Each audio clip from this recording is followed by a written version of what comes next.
کی توحید ہے یا صاحب السجن. انہوں نے کہا اے میرے ساتھیوں، اے میرے جیل کے دوستو، کیا بہت سے خدا بنا لیں وہ اچھا ہے یا ایک اللہ اچھا ہے؟ ہر جگہ ہر در پر جا کر سجدے کرنا، ماتھے ٹیکنا، ہر در پہ جا کے حاضری دینا وہ اچھا ہے یا ایک اللہ اچھا ہے؟ شاعر نے اپنے لحاظ سے کہا ہوگا، لیکن شعر میں بات کیسی اس سے اچھی گئی. اس نے کہا جو کتا در در پھرے اسے در در در در ہو. جو کتا در در پھرے اسے در در در در ہو. جو ایک ہی جگہ ہو رہے اسے کاہے کو در در ہو. جو ایک ہی جگہ بندہ رہتا ہے نا پھر اسے مالک نہیں ہٹاتا، اور جو در در پھرتا رہتا ہے ہر جگہ، اس جگہ بھی، اس جگہ بھی، اس جگہ بھی. دولت کے لیے لکشمی بائی کے پاس چلے جاؤ، گھر چاہیے تو کسی اور کی پرستش کر لو، اور عزت چاہیے تو اس کے لیے کچھ اور مقرر ہیں ان کی عبادت کرو. ہر ایک کے لیے ایک الگ الگ خدا. تو وہ در در جب جاتا ہے در در ہوتی ہے تو پھر وہ ایک وقت میں آ کے ان سب کو گالیاں دیتا ہے. اللہ نے فرمایا کہ ایک اللہ، یوسف علیہ السلام نے کہا کہ ایک خدا اچھا ہے جو واحد بھی ہے، اکیلا ہے. یہ اکیلا ہونے کا یہ معنی نہیں ہے کہ دو میں سے ایک جو ہوتا ہے. ہمارا عقیدہ اور ہمارا ایمان ہے کہ اللہ ایک ہے، لیکن ایک کا مطلب یہ نہیں ہے کہ وہ ایک ہے جو دو کا آدھا ہوتا ہے یا تین کا تہائی یا چار کا چوتھائی ہوتا ہے. ہمارا عقیدہ ہے کہ اللہ کی ذات پاک ایک ہے، یکتا ہے، اس جیسا کوئی علم میں نہیں، اس جیسا کوئی تصرف اور قدرت میں نہیں ہے. یہ ایک اس دو کی اکائی نہ کہیں کر لے کوئی، یہ بھی شرک ہے، کیونکہ دو کو مان کے پھر ایک مانے گا نا.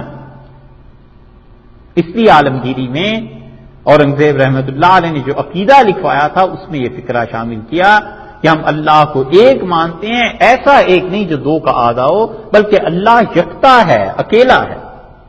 اور القہار ایسا قہر، غلبے، طاقت، قدرت والا کہ وہ جو چیز چاہے نافذ کر دے، اور اس کے علاوہ کوئی ایسا نہیں ہے جو اس کائنات میں اپنی مرضی کو نافذ کر سکے.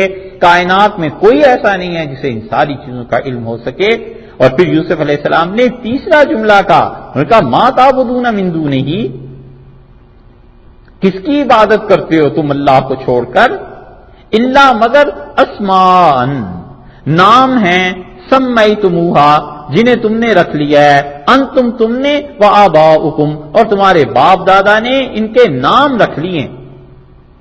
ان کی عبادت کرتے ہو جن کے محض نام ہیں، بس دھڑا دھڑ رکھے جاؤ، جتنے مرضی رکھ لو. ایک بت کو تراشا، اس کا نام رکھ لیا کہ یہ بت پیسے دیتا ہے. ایک بت کو تراشا، اس کا نام رکھ لیا کہ یہ اقتدار دیتا ہے. پھر ایک بت کو تراش لیا، اس کا نام رکھ لیا اور اس کے متعلق کر دیا کہ یہ رزق دیتا ہے. ان ہی الا اسماء سمیتموہا، یہ نام ہے فقط جن کو تم پکارتے ہو، جپتے ہو. انتم وآباؤکم، تم اور تمہارے باپ دادا ان ناموں کی عبادت کرتے ہیں، اس کے علاوہ کچھ نہیں. ان کے پس پشت کیا ہے، حقائق کیا ہیں، کیا یہ تمہارے معبود علم رکھتے ہیں، کیا قدرت رکھتے ہیں؟ کچھ بھی نہیں. اور یہ ہے وہ چیز جو شرک میں ہمیشہ سے چلی آئی ہے کہ اپنے خداؤں کو ایسے ایسے ناموں سے پکاریں گے کہ اللہ کی عظمت اس کے سامنے ماند پڑ جائے، اللہ کی عظمت اس کے سامنے کچھ نہ رہے. سالار بخش، سالار بخش کا کیا مطلب ہوا؟ آئندہ جو برس آ رہا ہے اس کو اچھا ہم پہ لانے والا. ایسے بزرگ ہیں کہ جو آئندہ سال آئے گا اس سال کو ابھی سے انہوں نے ہمارے لیے اچھا کر دیا. اللہ کے علاوہ زمانہ کس کے قبضے میں ہے، نفع اور نقصان کس کے قبضے میں ہے؟ لیکن نام ایسا دیں گے. اب تو سالار بخش کچھ پتہ ہی نہیں نا چلتا کہ جس زمانے میں رکھا گیا تھا نام اس زمانے میں کیا تھا. اس زمانے میں یہ چیز تھی. اس زمانے میں نام ایسے رکھتے تھے تاکہ ان کے ناموں سے پتا چلے کہ یہ چیزیں کر سکتے ہیں، یہ کام کر سکتے ہیں. اور کئی ایک نام اپنے دور میں اچھے تھے، اب ہماری اس جہالت کے دور میں آ کے وہ برے ہو گئے.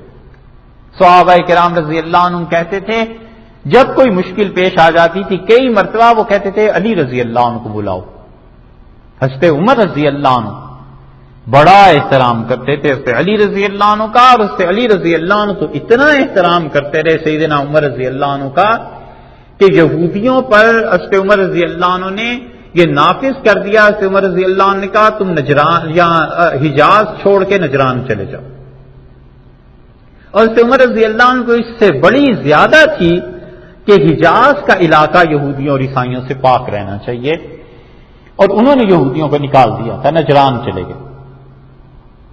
جب حضرت علی رضی اللہ عنہ کا دور آیا تو نجران کے یہودی حضرت علی رضی اللہ عنہ کے پاس آئے اور منتیں کی کہ ہمارے جو پرانے گھر تھے یہ چیزیں ان میں واپس آنے. انہوں نے کہا امیر المومنین عمر رضی اللہ عنہ نے تمہارے گھروں کے پیسے دے دیے، زمین کے پیسے دے دیے، عدل کے ساتھ تمہیں دوسری جگہ مہیا کر دی، اس پہ کوئی شکایت؟ انہوں نے کہا نہیں. فرمایا پھر تم صرف آنا چاہتے ہو کہاں؟ تو انہوں نے ایک جملہ کہا، انہوں نے کہا یاد رکھو عمر سے زیادہ صحیح فیصلہ کوئی نہیں کر سکتا تھا. بس اپنے فیصلے کو انہوں نے حضرت عمر رضی اللہ عنہ کے فیصلے کو قائم رہنے دیا، نہیں بدلا. حضرت علی رضی اللہ عنہ کو لوگ بلاتے تھے، کہتے تھے بڑی مشکل پیش آ گئی، اس کا حل کیا ہو رہا ہے؟ ایسے ہی تو نہیں تھے. رسول اللہ صلی اللہ علیہ وسلم نے فرمایا تھا کہ انا مدینۃ العلم وعلی بابوہا، میں علم کا شہر ہوں اور علی رضی اللہ عنہ اس کا دروازہ ہے. شیخ الاسلام ابن تیمیہ رحمۃ اللہ علیہ نے بعض لوگوں کے رد میں جب لکھا ہے منہاج السنہ، تو منہاج السنہ میں شیخ اس حدیث کا بھی انکار کر گئے. وہ کہتے ہیں یہ حدیث ثابت ہی نہیں ہے، حالانکہ ایسی بات نہیں ہے، مخالفت دوسروں کی اپنی جگہ پہ، مگر یہ حدیث ثابت ہے. ترمذی کی بھی روایت ہے اور بڑی جگہ آ گئی. حضرت علی رضی اللہ عنہ کو حضرت عمر رضی اللہ عنہ نے بلایا کئی مرتبہ اور کہا علی اس مسئلے کو حل کرو. ایک مرتبہ کوئی مسئلہ پیش آ گیا تو حضرت عمر رضی اللہ عنہ نے کہا علی کو بلاؤ. لوگوں نے کہا علی تو نہیں ہے، تو حضرت عمر رضی اللہ عنہ اپنی ران پہ ہاتھ مارنے لگے اور بار بار کہتے تھے قضیۃ ولا ابا حسن دا، مصیبت پیش آ گئی اور ابو الحسن نہیں ہے، حسن کے والد کدھر گئے؟ وہ نہیں ہے. تو صحابہ رضی اللہ عنہ نے کیا ان کا لقب دیا؟ انہوں نے کہا حلال المعاقد، بڑی بڑی مشکل گروں کو کھول دینے والا. عقد کہتے ہیں نا عربی میں گرہ کو، ٹائی. نکاح کو بھی عقد کہتے ہیں نا، کیونکہ وہ گرہ ہے جو باندھ دیتی ہے دو آدمیوں کو یا دو خاندانوں کو. تو صحابہ رضی اللہ عنہ کہتے تھے کہ حلال المعاقد، علی رضی اللہ عنہ ایسے ہیں جو بہت مشکل چیزوں کو، گروں کو کھول دیتے ہیں. اسی کا ترجمہ جب ایران پہنچے فارسی میں ہو گیا. انہوں نے کہا کہ علی جو رضی اللہ عنہ ہے مشکل کشا ہے، بڑی بڑی علمی مسئلے حل کر دیتے ہیں. اور وہی مولا علی مشکل کشا رضی اللہ عنہ جب ہندوستان پہنچے تو پھر سوچ لو کیا حالت ہوگی. اصل میں نام کہاں سے چلا تھا اور پہنچتے آخر پہ کیا ہو گیا؟ علم نہیں نہ رہا. مگر نہ علم ہوتا تو وہ کہتے ہیں سیدنا علی رضی اللہ عنہ نے جن مشکلات علمی چیزوں کو حل کیا ہے وہ اب بھی مسلمہ ہے، ان کے اصول اور ان کی فقہ اور ان کی فہم، سوچ، فراست، سب چیزیں. مگر لوگ ناموں سے کہاں پہنچا دیتے ہیں. یوسف علیہ السلام نے کہا کچھ نہیں ہے ان چیزوں میں، بس نام ہے جو تم نے اور تمہارے باپ دادا نے رکھنی ہے. ما انزل اللہ، نہیں نازل کیا اللہ نے بحق، ان کی معبودیت کے لیے. بہا کی جو ضمیر ہے نا ہا، اس سے کیا مراد ہے؟ دو ترجمے اس کے کیے گئے. ایک ترجمہ تو یہ کیا گیا ہے کہ ما انزل اللہ بہا، اللہ نے ان بہا یعنی ان ناموں کے لیے کوئی سند نازل نہیں کی. اور ایک ترجمہ یہ کیا گیا ہے کہ ما انزل اللہ بہا، اللہ نے ان معبودوں کے لیے کوئی سند نازل نہیں کی. تو ہا سے مراد وہ نام لے لیے جائیں یا بت لے لیے جائیں یا جن کی بھی عبادت کی جاتی ہے. دونوں تفاسیر کی گئی ہیں اور دونوں درست ہیں. انہوں نے کہا من سلطان، اللہ نے ان کی کوئی سند نازل نہیں کی. جب اللہ نے ان کی سند نازل نہیں کی تو تم کس بنیاد پر آخر عبادت کر رہے ہو؟ خود بتاؤ کہ عبادت کا مستحق کون ہے، کون سا دین سچا ہے؟ فیصلہ کرنے کا اختیار کس کو ہے؟ اللہ کو. وہی تو وہی بھیجتا ہے. مذہب کی بنیاد ہمیشہ وہی پہ ہوتی ہے، تو وہی تو اللہ ہی کی جانب سے آتی ہے نا. اللہ نے جب سند ان کے لیے کوئی نازل نہیں کیا ہے تو یہ کون سا دین ہے؟ ان الحکم الا للہ، اللہ کے علاوہ کسی کا حکم نہیں ہے. اللہ کے علاوہ کوئی ایسا نہیں ہے کہ اس کی حکومت مان لی جائے. اللہ کے علاوہ دین کے معاملے میں کسی کی مان لی جائے کوئی ایسا نہیں ہے. ہمارا اور اس کی مانتے ہو تو اس نے تو حکم دیا ہے کہ اللہ تعبدو، ہرگز کسی کی عبادت نہ کرنا، الا ایاہ، مگر اللہ ہی کی عبادت کرو، ذالک الدین، یہ مذہب ہے، یہ دین ہے، یہ زندگی گزارنے کا راستہ ہے لوگوں، القیم، سیدھا، ولکن اکثر الناس لا یعلمون، لیکن لوگوں کی اکثریت اس راہ سے بے خبر۔ کیسی منطقی بات کی ہے، کیسی عقل کی بات کی ہے کہ تم خدا کے علاوہ کسی اور کی عبادت کرتے؟ اس عبادت کی سند کہاں ہے؟ اس کائنات میں عبادت کس کے حکم، کون اتھارٹی ہے جو بتائے کس کی عبادت کرنی ہے نہیں کرنی؟ اللہ کی، ان الحکم الا للہ، اللہ کے علاوہ تو کسی کا حکم نہیں ہے، اللہ کے علاوہ تو کسی کی بات نہیں ماننی، اور اللہ نے کوئی سند نازل کی ہے؟ کچھ بھی نہیں۔ اگر اللہ ہی کی ماننی ہے تو پھر اس نے تو کہا ہے کہ میرے علاوہ کسی کی عبادت نہ کرو۔ توحید پہ خدا کی دلائل مانگتے ہیں کافر، الٹی بات کرتے ہیں۔ ان سے کوئی پوچھے کہ تم جو شرک کرتے ہو اس کی کیا دلیل ہے؟ کس نے تمہیں بتایا؟ ما انزل اللہ بہا من سلطان، یوسف علیہ الصلوۃ والسلام نے فرمایا اللہ نے کوئی دلیل اس کی نازل نہیں کی، انبیاء علیہ الصلوۃ والسلام ایسے نہیں کرتے تھے اور کوئی ایسے نہیں کرتا تھا، تم کس معاملے میں پڑ گئے؟ ابن کثیر نے لکھا ہے کہ اس پہ عمر رضی اللہ عنہ کو خط لکھا کسی نے، اور ایک صحابی رضی اللہ عنہ نے کہا امیر المومنین یہ جو علاقہ فتح کیا ہے غالباً تستر ایک علاقہ ہے عراق کا، اس کے متعلق ہے، بہرحال ہے کسی علاقے کے متعلق، اور یہاں ایک قبر نکلی ہے اور لوگ کہتے ہیں کہ حضرت دانیال علیہ الصلوۃ والسلام کی لاش ہے اور یہ ان کی قبر ہے اور ان کی انگوٹھی بھی ہے۔ تو حضرت عمر رضی اللہ عنہ نے لکھا ہے کہ رات کو تاریکی میں کئی قبریں کھدواؤ 12 یا 13 اور ان میں کسی ایک جگہ حضرت کو بھی دفن کر دو، ایسے نہ ہو کہ لوگ کل کو اس جگہ کی عبادت کرنے لگیں، پرستش کرنے لگیں۔ ایسی خدا کی توحید ان پہ غالب تھی کہ کہیں ایسے نہ ہو جائے کہ یہ چیزیں ہوں۔ رسول اللہ صلی اللہ علیہ وسلم نے فرمایا کہ اللہم لا تجعل قبری وثنا، اللہ میری قبر کو بت نہ بنانا، کہیں ایسے نہ ہو لوگ اس کی پرستش کرنے لگ جائیں۔ حضرت عائشہ رضی اللہ عنہ کہتی ہیں تم نے دیکھا رسول اللہ صلی اللہ علیہ وسلم کی اس دعا کو اللہ نے کیسے قبول کیا؟ اللہ نے ان کی قبر کو کھلے میدان میں نہیں بنایا، نہیں تو لوگ آ کے شاید اس کی پرستش شروع کر دیتے، اللہ نے میرے حجرے میں بنا دیا، اب میں جس کو چاہتی ہوں اندر آنے دیتی ہوں، جس کو نہیں چاہتی نہیں آنے دیتی۔ یہ حکمت تھی کہ رسول اللہ صلی اللہ علیہ وسلم کی قبر مبارک اس جگہ پر کیوں بنی؟ اس لیے اللہ کے علاوہ کس کی عبادت ہے؟ ان الحکم الا للہ، اللہ کے علاوہ کسی کا حکم نہیں۔ عبادت کے بارے میں تشریع اور تکوین دونوں میں اللہ کا حکم چل رہا ہے۔ شریعت میں تو اللہ کا حکم سب جانتے ہیں، تکوینیات میں بھی تو اللہ ہی کا حکم ہے، اللہ ہی کی اجازت سے بارش نازل ہوتی ہے، اللہ ہی کے حکم سے لوگوں کو رزق ملتا ہے، اللہ ہی کے حکم سے جتنی بھی دنیا کے انعامات ہیں ان سے لوگوں کو محروم رکھا جاتا ہے یا پھر لوگوں کو دیے جاتے ہیں، ہر طرف اللہ ہی کی تو کار فرمائی ہے۔ ذالک الدین القیم، لوگوں یہ ہے سچا دین، صحیح راہ، ولکن اکثر الناس لا یعلمون، لیکن لوگوں کی اکثریت اس سے بے خبر، لوگوں کی اکثریت نہیں جانتی کہ صحیح دین کیا ہے، صحیح چیز کیا ہے۔ گاندھی جی خود لوگوں کو کہتے تھے خدا کی توحید کا، اور انہوں نے کہا کہ اللہ کی توحید مسلمانوں کے ہاں ایسی چیز ہے جو ہمارے ہاں نہیں، اور فرمائش کی اس بات کی کہ مجھے قرآن پاک لا کر دیں اور میں اسے پڑھنا چاہتا ہوں، اور جس سے فرمائش کی وہ دارالعلوم دیوبند کی مجلس شورا کے ایک رکن تھے، مولانا حسین احمد صاحب مدنی رحمۃ اللہ تک جب بات پہنچی تو شورا میں میٹنگ میں بات یہ آئی کہ گاندھی جی قرآن مانگتے ہیں، قرآن دیا جائے یا نہ دیا جائے۔ مفتی کفایت اللہ صاحب رحمۃ اللہ علیہ بھی ممبر تھے، مفتی صاحب رحمۃ اللہ علیہ بڑے قابل آدمی تھے 1930 اور اس سے پہلے اور اس کے بعد بھی ہندوستان برے صغیر میں کوئی کہتا تھا کہ مفتی صاحب نے یہ کہا ہے تو اس سے مراد ہی مفتی کفایت اللہ صاحب رحمۃ اللہ علیہ ہوتے تھے، اتنا ہندو مسلمان سب عزت کرتے تھے۔ تو کسی نے کہا حضرت قرآن نہیں دینا چاہیے اس لیے کہ قرآن ناپاکی کی وجہ سے چھوئیں گے تو گناہ ہوگا۔ مفتی کفایت اللہ صاحب رحمۃ اللہ علیہ نے فرمایا کہ رسول اللہ صلی اللہ علیہ وسلم نے جو خط لکھے تھے کافروں کو، بادشاہوں کو، اس میں قرآن کی آیات لکھی تھی، تو کافر چھوتے تھے یا نہیں چھوتے تھے خط کو؟ اس پہ وہ صاحب چپ ہو گئے. تو مفتی صاحب نے کہا حضرت مولانا حسین احمد صاحب مدنی رحمۃ اللہ سے کہ حضرت قرآن دے دیں گاندھی جی کو پڑھیں. اور گاندھی جی نے قرآن پاک کو پڑھا اور انہوں نے حضرت سے ہی کہا کہ پورے قرآن میں جو چیز میرے ورد میں شامل ہوئی وظیفے میں وہ قل هو اللہ احد.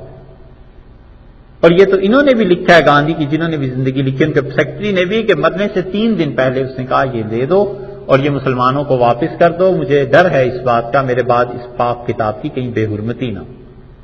تو وہ اسلام پہ مرے کفر پہ اس کی بحث نہیں ہے. بات اتنی سی ہے کہ جن جن لوگوں کو کچھ شعور ہوا دین کا اور کچھ ذہن میں آیا کہ آخر یہ دین کیا ہے، تو بتوں کی عبادت ان گندگیوں سے وہ ہٹے. انہوں نے کہا اللہ کی توحید ایسی چیز ہے جو اس مذہب میں بہت اچھی ہے، خدا کی توحید کی طرف چلو. یہ آربری جس نے قرآن پاک کا ترجمہ کیا ہے، جارج سیل جس نے قرآن پاک کا پہلی مرتبہ ترجمہ کیا تھا، ان نالائقوں کو تو توفیق نہیں ہوئی مسلمانوں کو. 2 صدیوں سے واسطہ پڑا ہوا تھا اور 18ویں صدی میں سیل نے ترجمہ کیا قرآن پاک کا سب سے پہلے انگلش ترجمہ کہ پڑھیں تو صحیح آخر مسلمان کہتے کیا ہیں. وہ مسلمانوں کو توفیق نہیں ہوئی کہ اس کا انگلش میں ترجمہ کر کے اور اس وقت انگریزوں تک پہنچاتے، انہیں کہتے یار ہماری بھی مذہبی کتاب ہے آپ اس کو پڑھیں. کچھ کافروں کو مسلمان کرتے نہ. انہیں مقدموں سے ہی فرصت نہیں تھی، انہیں شادیوں پہ پیسے خرچ کرنے سے فرصت نہیں تھی، انہیں ایک دوسرے پہ تہمتیں لگانے سے ہی فرصت نہیں تھی. حکومتیں اسی لیے چھن گئی نا ساری. اور ٹانگ پھر بھی اوپر حیدرآباد کی زبان میں، ہاں ہارے یا جیتے یہ اوپر رہنی یہ مسلمان پھر بھی بہت اچھے. جارج سیل نے ترجمہ کیا ہے قرآن پاک کا، آربری نے ترجمہ کیا، اور آربری نے جو مقدمہ لکھا ہے، ہمیں نہیں معلوم آربری مسلمان ہو گیا تھا یا نہیں، اس کا مقدمہ آپ پڑھیں تو قرآن پاک کی عظمت کا جو اعتراف یہ لوگ بھی کرتے ہیں. وہ کہتے ہیں خدا کی توحید تمہارے ہاں ایسی چیز ہے کہ دنیا کو کوئی مذہب اس کا مقابلہ نہیں کر سکتا. یہی چیز اللہ نے فرمائی ہے. اللہ نے فرمایا ذالک الدین القیم، یہ خدا کی توحید ہے جس پہ قائم رہنا ہے، یہ صحیح دین ہے. ولکن اکثر الناس لا یعلمون، لیکن لوگوں کی اکثریت اس بات کو نہیں جانتی. وہاں جعفر علی صاحب تھانیسری رحمۃ اللہ علیہ سید صاحب رحمۃ اللہ علیہ کے خلفاء میں سے تھے اور وہ انگریزوں نے پکڑ لیا اور بڑے صاحب کرامت بزرگ تھے. ان کی کتاب اب چھپی ہے کالا پانی. کالا پانی بھی انہوں نے مستقل کتاب لکھی ہے، لاہور سے چھپ گئی. وہاں جعفر علی صاحب رحمۃ اللہ علیہ اور وہاں یحییٰ صاحب اکٹھے تھے اور جیل میں بڑی سختیاں برداشت کی ان اللہ کے بندوں نے. یہ آزادی اور یہ نعرے جو اب ہم دیکھتے ہیں پوری تاریخ اس کے پیچھے ہے، لوگوں نے اپنے خون سے سینچا ہے اس اسلام کو اور دین کو، تب جا کر بر صغیر میں کہیں یہ آثار نظر آتے ہیں.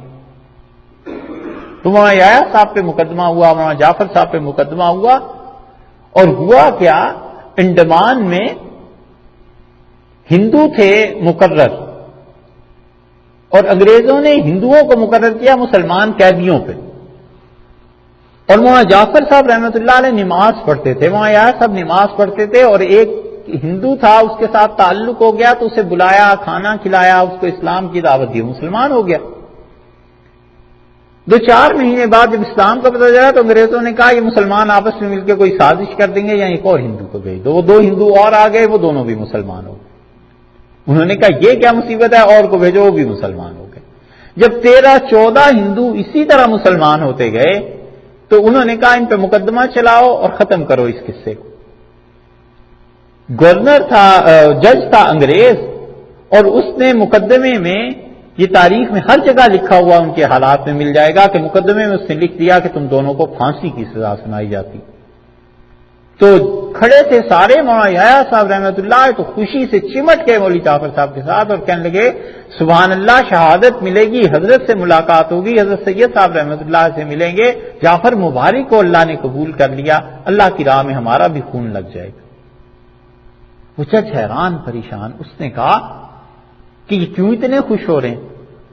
تو اسے کسی نے بتایا کہ تمہیں نہیں پتا ان کے ہاں تو بہت بڑا رتبہ ہے، یہ اعزاز ہے. اس نے بیٹھے بیٹھے اپنے فیصلے کو تبدیل کیا اور اس نے کہا عمر قید دیتا.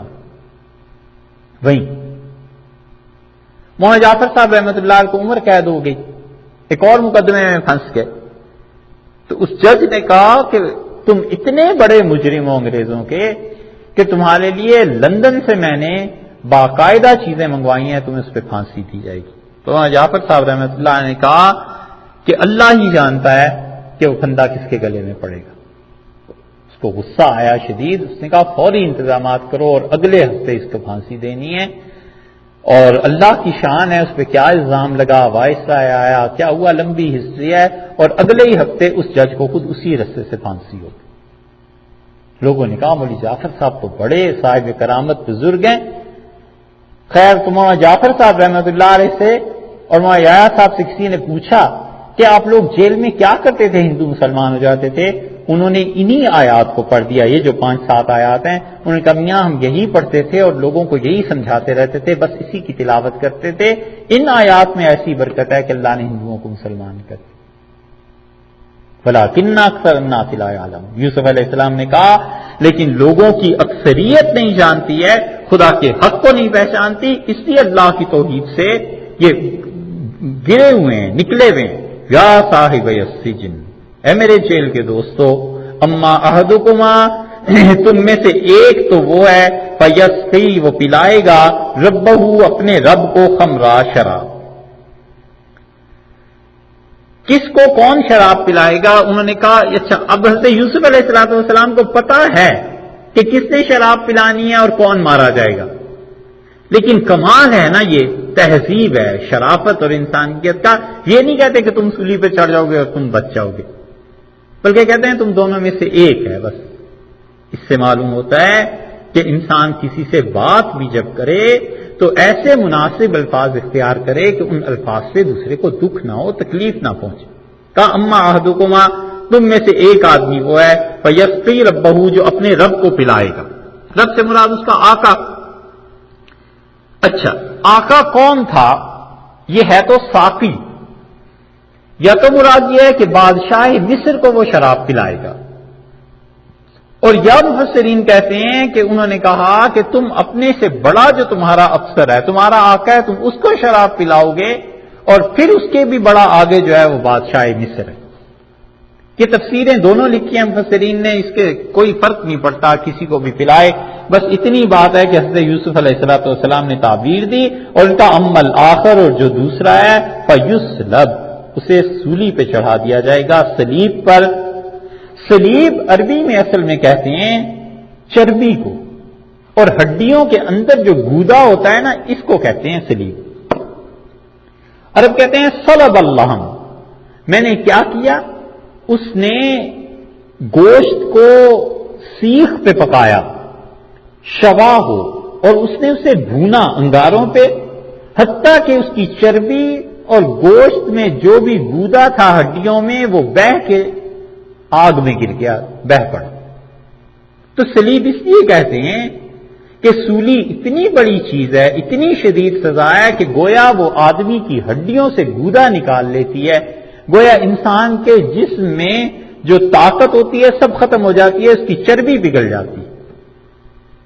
اور سولی یہ دیتے کیسے تھے یہ معلوم نہیں، مصر کی تاریخ اگر اس زمانے کی کوئی پڑھے تو شاید سمجھ میں آئے یہ بات کہ اللہ تعالیٰ نے اتنی لمبی بات کیوں ارشاد فرمائی ہے کہ فیسلب، بس اتنا کافی تھا کہ دوسرے کو سولی ہو جائے گی۔ حضرت یوسف علیہ السلام نے فرمایا فتاکل الطیر من راسہ، اور پرندہ کھائے گا اس کے سر کو نوچ کر، جانور جو ہیں اس کے سر میں سے نوچ کر کھائیں گے۔ طیر اس میں جنس ہے، اس لیے ترجمہ ایک یہ تو ہے واحد کہ پرندہ کھائے گا، لیکن اصل میں مطلب یہ ہے کہ پرندوں کی جنس سے جتنے پرندے ہیں یہ اس کے سر کو نوچ کر کھائیں گے۔ اتنا لمبا جو فقرہ کہا ہے یوسف علیہ السلام نے، تو یا تو اس لیے کہ خواب کی تعبیر دی، اس نے کہا کہ میں نے دیکھا ہے میرے سر پہ روٹیاں ہیں، اور اس کی تعبیر یہ ہو گئی کہ تمہارے سر کو کھائیں گے وہ، اس کے سر کو۔ اور یا پھر اس زمانے میں مصر میں کوئی طریقہ ہوتا ہوگا کہ پھانسی دے کے اس کے سر کو الگ رکھ دیتے ہوں گے، کچھ کرتے ہوں گے کہ پرندے اسے نوچ کے کھا جائیں تاکہ لوگوں کو عبرت حاصل ہو، لیکن جب تک خود تاریخ سے اس کا ثبوت نہ ملے کیا کہا جا سکتا ہے؟ اور تاریخ سے ثبوت ملے گا پڑھنے سے، اور وہ گوگل جو ہے اس پہ چلے جائیں گے.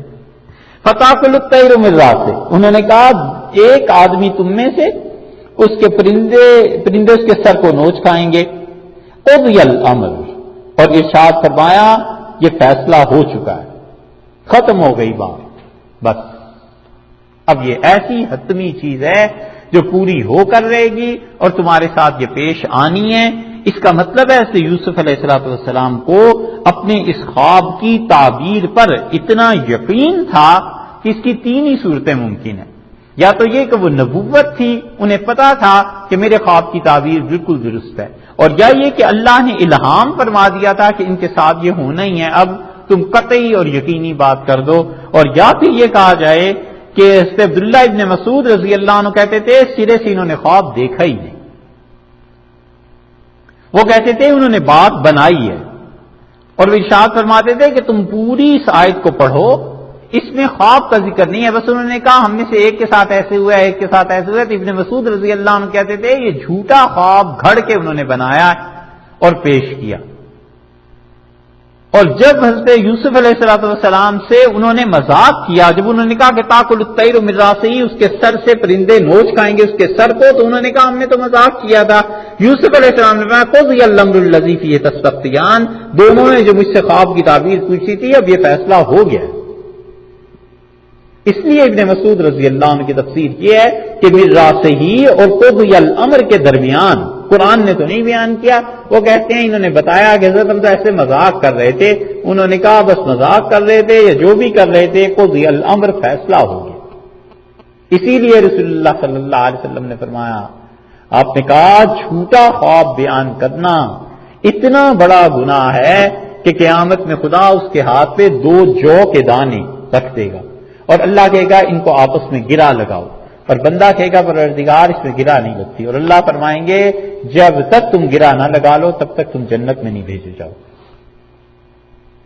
مت جھوٹا خواب بیان کرے، کیونکہ وہ وحی میں سے ہے، نبوت کا 46واں حصہ ہے. امام مالک رحمۃ اللہ نے اسی لیے اس کو نکال دیا تھا اور فرمایا کل وہ وحی کا مذاق اڑاتے ہو، وحی کے ساتھ کھیل کھیلا جائے گا. تو ارشاد فرمایا ابن مسعود رضی اللہ عنہ کہتے تھے کوئی خواب انہوں نے دیکھا ہی نہیں، اگرچہ عام طور پر مفسرین اس رائے کے برعکس گئے ہیں، لیکن ان کا جو مسئلہ تھا وہ یہ کہتے تھے. تو قضی الامر الذی فیہ تستفتیان، انہوں نے فرمایا بس ہو گیا وہ فیصلہ اللہ کے ہاں سے جس کو کے لیے تم نے فتویٰ مجھ سے پوچھا تھا، یعنی تحقیق جو تم چاہتے تھے خواب کی تعبیر. وقالا، اور یوسف علیہ السلام اب بولے، للذی، اس انسان کے لیے، ظنّا، جس کے متعلق ان کا گمان تھا. ظن کا ترجمہ تو گمان سے کریں گے، لیکن یہاں مطلب یہ ہے کہ جس کے متعلق انہیں یقین تھا کہ انہ ناجن، کہ یہ آدمی بچنے والا ہے، منہما، ان دونوں میں سے یہ ہے جو بچنے والا ہے. انہوں نے کہا مذکرنی عند ربک، اپنے بادشاہ سے میرا بھی ذکر جا کے کرنا، انہیں بتانا کہ جیل میں ایک بے گناہ قیدی ایسا بھی ہے، انہیں جا کر میرے متعلق بھی کچھ کہنا. حضرت یوسف علیہ السلام نے گویا کہ ظاہری اسباب میں سے ایک سبب کو اختیار کیا، اور یہ بالکل ٹھیک ہے. مسئلہ یہاں فقہا نے جو ثابت کیا ہے وہ کہتے ہیں کہ دیکھو یوسف علیہ السلام ہے پیغمبر، اور یہ قیدی جو جا رہا ہے یہ ہے مشرک. اس سے معلوم ہوتا ہے کہ دنیا کے کاموں میں کسی مشرک اور کافر سے اگر کوئی مسلمان مدد لینا چاہے تو یہ جائز. تقویٰ اپنی جگہ پہ، کہ کوئی آدمی کہتا ہے جی میں کسی کافر سے مدد ہی نہیں لینا چاہیے، اس کا تقویٰ، اس کی نیکی، اس کا مقام ہے. لیکن فتویٰ تو منیمم ریٹ پہ ہے نا، عام لوگوں کے ساتھ ہی تو زندگی بسر کرنی ہے. اس لیے مفسرین نے یہاں سے مسئلہ ثابت کیا فقہا نے، وہ کہتے ہیں کہ پیغمبر علیہ السلام اتنے جلیل القدر، اور وہ ایک مشرک سے کہہ رہے ہیں کہ تم جب بادشاہ کے پاس جاؤ تو میری سفارش کرنا کہ ایک بے گناہ قیدی ہے، اس کی بھی تم لوگوں کو سوچنا چاہیے. یہ دلیل ہے اس بات کی کہ دنیا کی زندگی میں عام معاملات میں اگر کوئی مسلمان کسی کافر سے مدد لینا چاہے، سفارش کروانا چاہے تو یہ جائز ہے. فَأَنْسَاهُ الشَّيْطَانُ ذِكْرَ رَبِّهِ، سو بھلا دیا اس کو، قیدی کو، الشیطان، شیطان نے، ذکر ربہ، کہ وہ اپنے رب، اپنے بادشاہ کے سامنے جا کر حضرت یوسف علیہ السلام کا ذکر کرتا. شیطان نے اس کو بھلا دیا، شیطان نے اس کے دماغ سے یہ بات نکال دی. فَلَبِثَ فِي السِّجْنِ، سو قید میں رہے ہیں یوسف علیہ السلام بِضْعَ سِنِینَ، چند برس، کئی برس. بضع عربی میں کہتے ہیں کم سے کم 3 کو، زیادہ سے زیادہ 9 کو. تو اس کا مطلب یہ ہوا کہ جیسے یوسف علیہ السلام جیل میں رہے ہیں یا تو 9 برس، 3 اور 9 کے درمیان ایک رائے تو یہ ہے. دوسری رائے یہ ہے کہ مکمل 9 برس ہے. اور تیسری رائے یہ ہے کہ مفسرین میں سے ایک گروہ اس طرف بھی گیا ہے کہ وہ کہتے ہیں جیل میں تو وہ پہلے سے ہی تھے، یہ آدمی ان کے ساتھ آئے تھے، معلوم نہیں کتنا عرصہ یہ جیل میں ساتھ رہے ہوں گے. اب جب وہ جا رہا تھا تو انہوں نے اس سے کہا کہ بادشاہ سے میرا ذکر کرنا، تو اس نے ذکر نہیں کیا. قرآن کہتا ہے فَلَبِثَ فِي السِّجْنِ بِضْعَ سِنِینَ، سو وہ رہے ہیں جیل میں اتنے برس، یعنی اس واقعے کے بھی بعد 9 برس رہے ہیں. تو پھر اس واقعے کے بعد اگر 9 برس رہے ہیں تو پہلے کتنے سال سے جیل میں تھے؟ اس کو کچھ کہتے ہیں کہ 3 سال سے پہلے تھے، کچھ کہتے ہیں 4 سال سے پہلے تھے. صحیح بات یہ ہے کہ کچھ تعین نہیں کیا جا سکتا، بس قرآن نے اتنا کہا ہے کہ وہ 3 سال سے لے کے 9 سال تک انہیں جیل ہو گئی تھی، وہ جیل میں رہے ہیں اتنے برس کے لیے. اور ذکر حضرت یوسف علیہ السلام کا اس نجات پا جانے والے نے اپنے رب سے یعنی بادشاہ سے نہیں کیا. کچھ دیر ٹھہریے پھر شروع کریں.